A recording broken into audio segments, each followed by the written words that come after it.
Sa kasamaang palad, kailangan kong simulan ng episode na ito sa malungkot na balita tungkol sa siyam na raang Amerikanong napatay sa digmaan laban sa Iran. Sana hindi ganito ang simula. Mahigit siyam na raang Amerikano ang pinatay ng Iran at mga kaalyadong terorista. Hindi ngayon. Hindi sa nakaraang linggo. Hindi rin sa nakaraang taon. Pero sa nakalipas na 46 na taon, sa mga embahada, sa mga kampo, sa mga bus, sa mga eroplano, sa mga restoran, sa mga kalsada ng Tehran, Beirut, Baghdad, Nairobi, Jerusalem at iba pa. Nakalimutan na ng marami ang mga Amerikanong ito. Hindi na yung linggo nagsimula ang digmaan. Mahigit 180 beses umatake ang Iran at mga milisya nito sa puwersa ng US nitong nakalipas na 2 dekada. Bukod sa siyam, naraang napatay mahigit 850 Amerikano ang nasugatan, 12 dosenang dinukot, pinahirapan at ang ilan ay tuluyang nawala. Hindi 5 araw lang ang nakalipas nang magsimula ang digmaang ito. Noong 1979 sinalakay ng rehimeng Iranian ang US Embassy sa Tehran, dinukot ang 66 na Amerikano at idineklarang nakikipagdigma sa Estados Unidos at malayang mundo. Mula noon, ang Iran ay nang hijack ng eroplano, nagpasabog ng embahada at barracks ng mga Marine, pumatay ng diplomat at Amerikanong sibilyan, tinarget ang US troops, at nag-armas ng teroristang grupong kontra-Amerikano. Maaring maalala mo tulad ng Abril 1983 ng bombahin ng Islamic Jihad, grupong suportado ng Iran, ang US Embassy sa Beirut gamit ang suicide car na ikinasawi ng 17 Amerikano. Noong Oktubre ng taon na yon, pinatay ng mga teroristang Hezbollah na suportado ng Iran ang 241 tauhan ng US military sa pambubomba ng track sa Marine Compound sa Beirut. Noong Hunyo, 1976 pinaslang ng mga teroristang Hezbollah el-Hijaz na suportado ng Iran ang 19 na US airmen at nasugatan ang halos 500 sa pambobomba ng truck sa US Air Force housing sa Saudi Arabia. Ilan lang ito sa mga halimbawa. Sa halos kalahating siglo, ang Iran ay nagsagawa ng walang humpay at tuloy-tuloy na kampanya ng karahasan laban sa Estados Unidos at nagtimpi ang Amerika hanggang ngayon. Sa unang pagkakataon mula 1979, ginagawa na ng Estados Unidos ang matagal na nilang dapat ginawa: harapin, buwagin at alisin ang pinakamapanganib na rehimen na nag-e-export ng terorismo sa mundo. Isang rehimen na 46 na taon pumatay ng mga Amerikano nang hindi naparusahan. Isang rehimen na naniniwalang nawalan na ng determinasyon ang kanluran na ipagtanggol ang sarili. Tama sila sa maraming paraan. Sa mga nakaraang taon, nakita natin ang sinadyong pagsisikap sa malaking bahagi ng kanlurang kaliwa. Pagsisisap itong sirain ang kumpiyansa ng kanluran, malinaw na moralidad at likas na pagnanais mabuhay. Ang mga elementong woke at matinding kaliwa ay patuloy na nagsikap pahinain ang determinasyon at paniniwala ng kanluran sa sarili nitong mga halaga at gawing inutil ang mga bansa para hindi na nila maipagtanggol ang sarili. Kahit laban sa mga rehimen ng kalupitan, takot at fanatismo. Ang digmaang ito laban sa diktadorya ng Islamikong Iran ay hindi lang laban sa isang malupit at mapamaslang na rehimen. Ito rin ay isang tunay na pagtutunggali laban sa kabaliwang mapanira sa sarili na laganap sa ilang bahagi ng kanluran.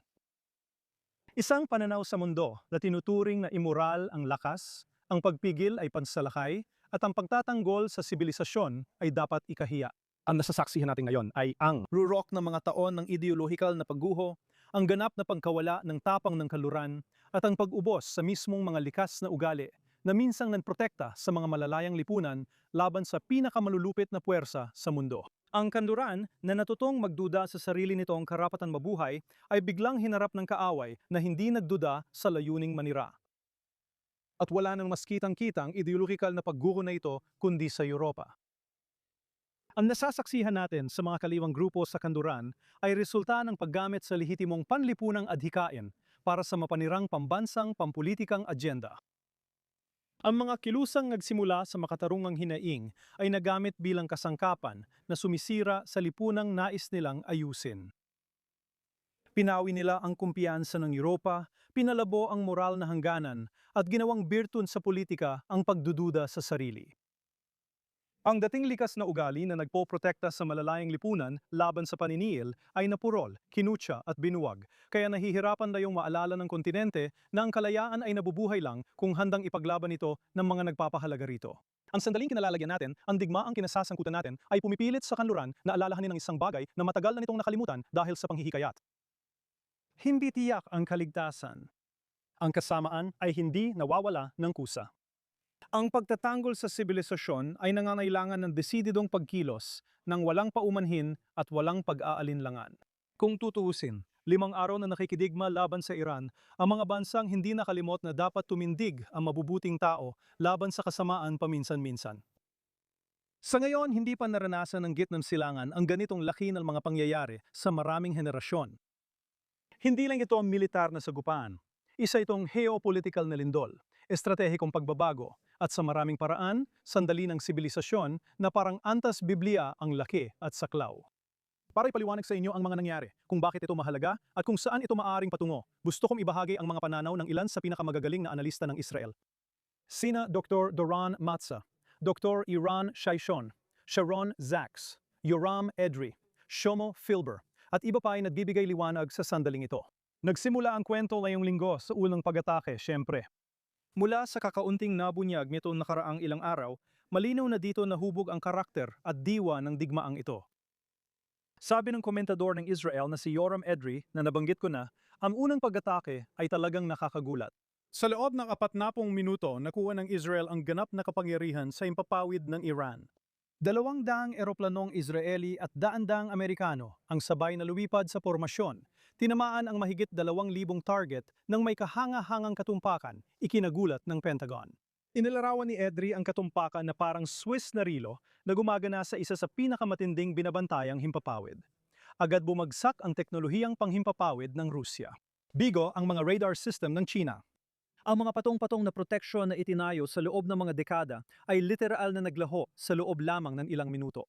Ito ay mga taon ng paghahanda, panlilinlang at malalim na paniniktik. Gaya ng pagpasok ng Israel sa network ng mga beeper ng Hezbollah, ilang buwan na ang nakalipas, dito rin nagbunga ang matagalang paghahanda. Nakit ang goong pamunuan ng Iran sa isang pagpupulong at pinuksa sa isang atake. Nagulat ang mga Amerikano. Naglabas ang Rusya ng isang linggong simbolikong pagkondena. Hindi na nagsalita ang Sina at Hilagang Korea. Naintindihan nila ang bagong realidad. Bumabagsak ang Iran at walang tumutulong dito. Sinusuri ni Dr. Doron Matza ang kilos ng Iran nitong mga linggo at nilinaw niyang tama ang kalkulasyon ng Iran. Alam ng Tehran na posible ang isang komprontasyon. Palatandaan ng pagkaunawa ng Iran sa sitwasyon ay ang pagtatalaga ni Yumaong Khamenei kay Ali Larijani bilang tagapagmana para mapanatiling matatag ang rehimen kung siya ay mapatay. Matalino at malawak ang pananaw ng taong ito. May estratehiya ang Iran na hango sa doktrina ni Sinwar ng Hamas. Ayon kay Matza, layunin nilang maghasik ng gulo sa rehiyon, atakihin ang mga estado sa Gulpo, hilahin ang Israel at US sa matagal na digmaan, at panatilihin ang rehimen sa pamamagitan ng takot. Ngunit na yon, nabigo ang kanilang estratehiya. Iginiit ni Matza na sinadya at magkakaugnay ang mga kilos ng Iran batay sa doktrinang iyon, ngunit may depekto ang mismong doktrina. Gumamit ang US-Israel na koalisyon ng maksimalistang estratehiya. Winasak ang kakayahan ng Iran sa paglulunsad ng misil balistiko, pinuksa ang hukbong dagat, siniguro ang Straits of Hormuz, at winasak ang programang nuklear nito. Ang layunin ay hindi parusahan ang Iran, kundi alisin ang kakayahan ng rehimen magbanta sa rehiyon o mundo.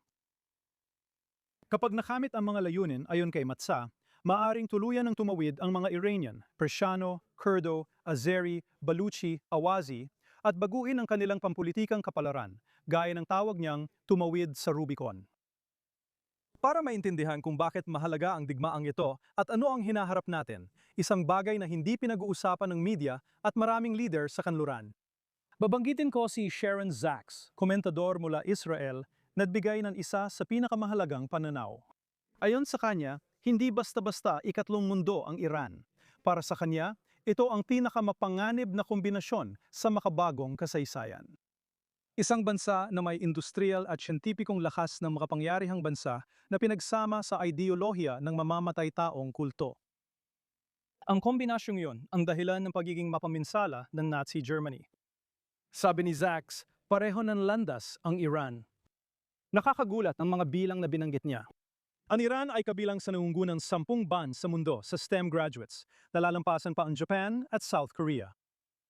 Isang bansa ito na may malalim na kakayahan sa agam at industriya na ginamit nila sa paggawa ng sentripuho, drone at misil balistiko. Pagsapit ng 2026 na yung taon, naabot ng Iran ang produksyon ng 100 hanggang 300 ballistic missile bawat buwan.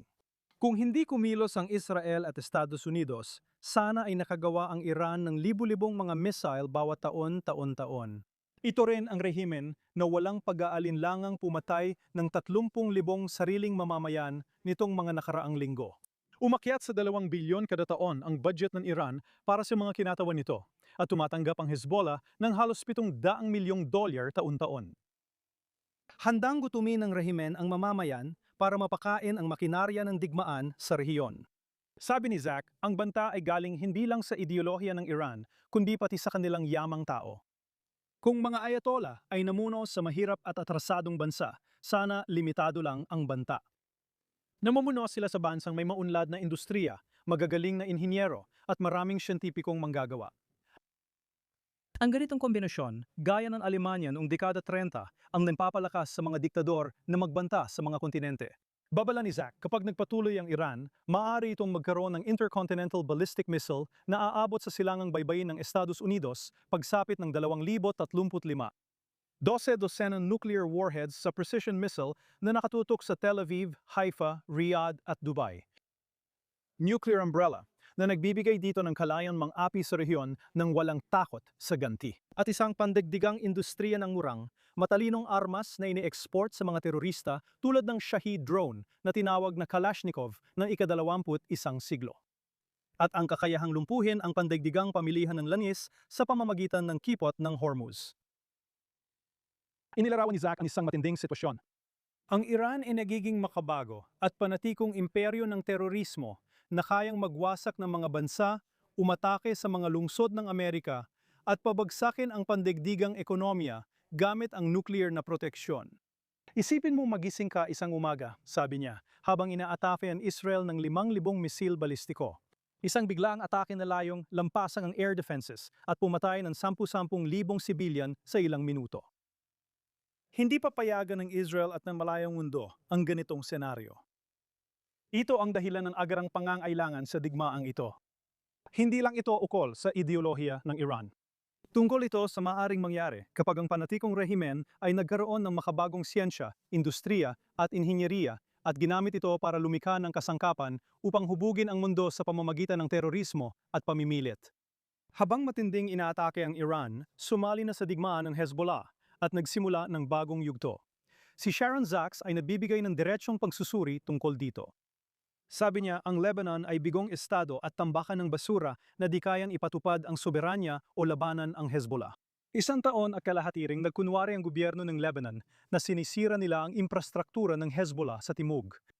Lahat yon ay palabas lang. Hindi talaga sila nagkaroon ng pagkakataon. Ayon kay Zach, hindi mapagkakatiwalaan ang Lebanon, pati na ang gobyerno, mga institusyon at mga pangako nito. Mas pinapalala ng heograpiya ang panganib para sa Israel. Ang hangganan ng Israel at Lebanon ay isa sa pinakamalala, pinaka-artipisyal at pinakamahirap depensahan sa rehiyon. Sa halip na nakaangkla sa ilog Litani, gumagapang ito sa bundok, kagubatan at lantad na mga tuktok ng burol. Ang katimugang Lebanon ay nasa itaas ng hilagang Israel at kontrolado ng Hezbollah ang mataas na lugar. Mula sa mga gulod, kaya nilang isnipe ang mga bahay at sasakyan ng Israel ng may nakamamatay na katumpakan, tulad ng ginawa nila nitong mga buwan. Ang mga komunidad ng Israel malapit sa bakod ay madaling salakain ng puwersa ng Radwan ng Hezbollah sa loob ng ilang minuto. Walang warning time, walang buffer, walang strategic depth. Dahil dito, pumasok ang Israel ngayong linggo sa Timog Lebanon at inutusan ang lahat ng sibilyang Lebanese na lumikas. Ituturing na kalaban ng sinumang tao sa lugar. Magtatayo ang Israel ng hindi bababa sa 5 permanenteng posisyon ng militar sa rehiyon na inaasahang dadami sa 10 sa mga susunod na buwan. Halos kapareho ng presensya natin sa Syria nitong nakaraang taon. Lupa, teritoryo, ang tanging yaman na may halaga sa gitnang silangan. Sa wakas, naintindihan na ito ng Israel. Tapos na ang panahon ng konsesyon at lupa para sa kapayapaan. Pinatunayan ng mga Arabo na ang kasunduan ay papel lang. Ang deterrence ay mula sa lakas. Sinumang umatake sa Israel ay dapat mawala ng teritoryo ng permanente. Kung naunawaan lang ng Lebanon na ang resulta ng araw-araw na labanan ay mawawala ang kanilang lupa sa Israel, tiyak na tataas ng husto ang motibasyon nilang buwagin ang Hezbollah. Binanggit ni Isaac na ang populasyon sa Timog Lebanon ay halos lahat ay Shia at labis na sumusuporta sa Hezbollah at Iran. Hindi ito ang populasyon na gusto ng Israel sa kanilang hangganan. Hindi dapat ulitin ng Israel ang modelo ng West Bank o modelo ng Timog Lebanon mula 1985 hanggang 2000. Uulitin nito ang modelo ng Golan Heights, ligtas, tahimik, madaling ipagtanggol. Sabi ni Zach, bihirang pagkakataon ito para puksain ang Hezbollah bilang estratehikong banta at mantatag ng bago at madaling ipagtanggol na hangganan sa hilaga.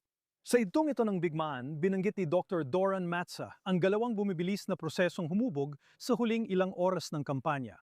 Lalong lumalakas ang operasyon ng Amerika at Israel sa Iran at dumarami rin ang mga target ng kanilang pag-atake. Sabi ni Matza, sinasadya na ng koalisyon na targetin ang mga pangunahing bahagi ng rehimeng Iranian, hindi lang ang infrastruktura ng militar.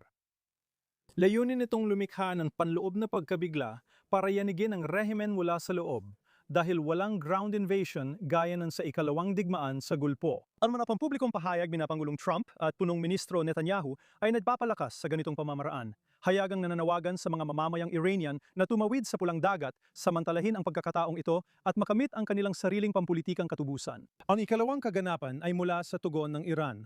Sabi ni Matza, sinusubukan ng Tehran na palawakin ang kaguluhan sa rehiyon at internasyonal para hadlangan ang pagsisikap na pabagsakin ang kanilang rehimen. Kasama sa estratehiyang ito ang pagsali ng Hezbollah sa labanan at UAV attacks sa target ng Britanya sa Cyprus. Kasabay nito, patuloy na tinatarget ng Iran ang mga estado sa Gulpo. Lahat ng ito ay bahagi ng pagsisikap na palawakin ang arena at gawing mas komplikado ang kampanya ng koalisyon. Ayon kay Matza, ang mahalagang side effect ng paglala ay ang paglakas ng internasyonal at Arabong koalisyon laban sa Tehran. Ipinapakita na yon ng kasunduang Abraham ang mga unang senyales ng muling pagbuhay, kahit humina ito kamakailan, habang lumalapit ang Saudi Arabia kay Erdogan at sa Sunni Axis. Ayon kay Matza, habang lalong maingay at matindi ang kampanya, ang pinakamahalagang kaganapan ay mas malalim. Sa unang pagkakataon sa mahabang panahon, ang pakikibaka sa loob ng Iran ay naging isang pangunahing moral at ideolohikal na adikain para sa pandaigdigang komunidad. Sabi niya, mahalaga ang papel ng Israel sa panpapakilos ng pragmatikong Amerikanong blok at progresibong kanlurang Europeo na blok. Ito ay sa isang nagkakaisang laban kontra sa tinatawag niyang ganap na kasamaan at pabor sa pananaw ng sukdulang kabutihan. Sa Lebanon, hindi pa naganap ang ganitong koordinasyon ng US at Israel sa kasaysayan. Nakatuon ang Israel sa Tehran, pagunahing lungsod, at kanlurang Iran habang tinarget ng US ang depensa sa himpapawid, command center ng IRGC, lugar ng misil at puwersang pandagat. Nahinto ng carrier groups ng Amerika ang daan-daang misil at drone ng Iran. Kasabay ng labanan ng Israel sa Hezbollah sa Lebanon, nagbigay ang Estados Unidos ng intelligence, lohistika at panrehiyong deterrence. Tinukoy ng pinakabagong estratehikong dokumento ng Amerika ang Israel bilang uwarang kaalyado. Isang kasosyo na lumalaban mag-isa habang sinisiguro ng Estados Unidos ang pandaigdigang kondisyon para sa tagumpay nito. Ito ay napapahiwatig ng isang estruktural na pagbabago sa alyansa. Sabi ni Dr. Iran Shaishon, may sariling agaran dahilan ang Estados Unidos sa paglulunsad ng Operasyon Epic Fury. Ang pag-aantala ng Iran ay nagsayang ng mahalagang oras bago ang 2026 midterm elections.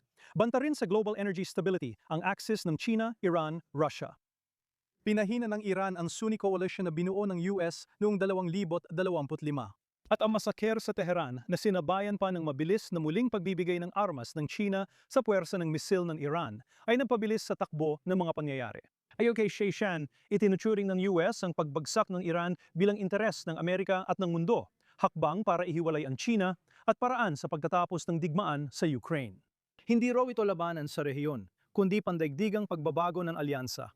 Ang tanong, ano ang magiging itsura ng Iran pagkatapos ng digmaan?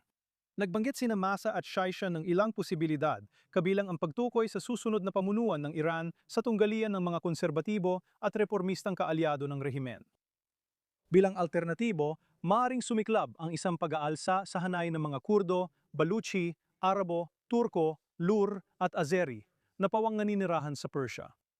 Maaring pangasiwaan ng Estados Unidos ang transisyon kung bumagsak ang pamahalaan. Maaring pumasok ang Iran sa matagal na kaguluhan dahil hawak pa rin ng rehimen ang mga panloob na puwersa ng seguridad, inangkat na Shiite militia mula Iraq at ideolohikal na suporta ng ilang bahagi ng populasyon. Hindi man agad bumagsak, malinaw ang direksyon. Wala na ang lumang Iran. Ang bigmaang ito ay hindi lang militar o geopolitical. Ito ay pangkultura at sibilisasyonal din. Sabi ni Adib Ben-Hur, isang Israeli social media commentator, ang paninira sa rebulto ni Churchill sa London gamit ang anti-Semitic na graffiti ay paalala na ang galit sa mga Hudyo sa Israel ay hindi lang dahil sa isang partikular na labanan. Ito ay matagal nang nakaugat sa daan-daang taon ng relihiyoso at kultural na kwento sa kanluran at mundong Arabo. Ipinapakita ng sandaling ito ang halaga ng soberanya ng mga Hudyo. Unang beses sa kasaysayan, hindi nagmamakaawa ng proteksyon ang mga Hudyo. Tayo, mga Hudyo, ang humuhubog sa mga pandaigdigang kaganapan. Isinulat ng Israeli na political analyst na si Shlomo Filber na ang pagbagsak ng Tehran ay muling binabago rin ang pampulitikang kalagayan ng rehiyon. Ang Qatar, na itinayo ang impluwensya nito sa pamamagitan ng pag-host ng CENTCOM at pagmamamagitan sa Hamas, Taliban at Iran, ay nakikitang naglalahon ang papel nito. Sa pagbuwag ng Hamas, dahil bumagsak ang Iran at lumipat ng pokus ang US sa Indo-Pacific, laos na ang mahalagang papel ng Qatar bilang tagapamagitan. Ang kasunduang Abraham Bloc, Israel, UAE at Saudi Arabia ay nagiging bagong haligi ng rehiyon. Ngayon, may kailangang pagpilian ang Qatar. Pumili kung maging satellite ni Erdogan o sumali sa bagong gitnang silangan na alyansa. Sa digmaan naman, sabi niya, hindi ito magtatagal at hindi kakayanin ng Iran. Wasap na dangal nila. Palpak ang kanilang mga galamay. Bukas ang kanilang langit at tahimik ang mga kaalyado nila. Ang bigmaang dating laban sa Israel sa 7 harapan ay naging laban ng Iran kontra 8 bansa. Ayon kay Pilbert, ito ang bagong araw sa gitnang silangan. Habang nangyayari ito sa mas malaking larawan, gusto kong tumingin sa personal na aspeto ng bawat isa sa atin dito sa Israel. Ang mga mamamayan ng Israel na patuloy nagtitiis sa nakalipas na 2.5 taon. Maraming anak natin ang agad tinawag sa tungkulin, habang ang mga nasa bahay ay tumutugon sa mga sirena at pagsabog. Nag-aalala para sa kanilang mga ama na malayo, iniisip ang kanilang mga kapatid na nasa labanan. Pero lahat tayo ay nagpapatuloy sa ating mga buhay. Isang sandali, ang ating mga anak ay naglalaro ng soccer sa field. Pagkatapos ay biglang tumatakbo papunta sa silungan kung saan sila naglalaro ng baraha kasama ang kanilang mga kaibigan. Nagigising sa tunog ng alerto sa kanilang mga cellphone at pagkatapos ay nagbabahagi ng mga karanasan sa mga kaibigan sa pamamagitan ng computer games. Ito ay karanasan pinagsasaluhan na ng lahat ng Israeli na dati mahigit 30 taon lang naranasan ng mga Israeli sa timog at hilaga ng Israel. Ang gusto natin ngayon ay tapusin na ang lahat ng ito. Na tayo, lalo na ang ating mga anak, ay hindi na maging bihag ng panapanahong karahasan ng ating mga baliw na kaaway. Gusto ng mga tao sa mundo na maging mapagparaya at maunawain tayo. Gusto ng mga tao ng Israel na mawala ng tuluyan ng banta. Huwag kayong mag-alala. Naranasan na namin ito dati. Ipinagbiriwang namin ang Purim ngayong linggo. Hindi na ito bago sa amin. Tingnan ninyo ang mga Israeli sa silungan sa Tel Aviv sa video. Kahit may mga missile na bumabagsak, nadiriwang pa rin sila ng pista. Huwag kayong mag-alala sa amin. Malakas at determinado kami. Tatalunin namin ang aming mga kaaway. Noong inatake nila kami noong 7 ng Oktubre, wala silang kaalam-alam kung ano ang pinasok nila. Marami pa rin sa kanila ang hindi alam dahil wala na sila. At ang mga papalit sa kanila ay susunod din sa kanila sa lalong madaling panahon. Salamat sa pagsama sa akin sa malalimang talakayan na ito. Patuloy nating susubaybayan ang digmaan, ang mga pagbabago sa rehiyon, at ang mga pandaigdigang epekto sa mga susunod na araw. Ako si Daniel Seaman. Salamat sa pagsama sa akin dito sa JNS TV sa Jerusalem. Mag-ingat, manatiling updated, at magkita tayo sa susunod na episode.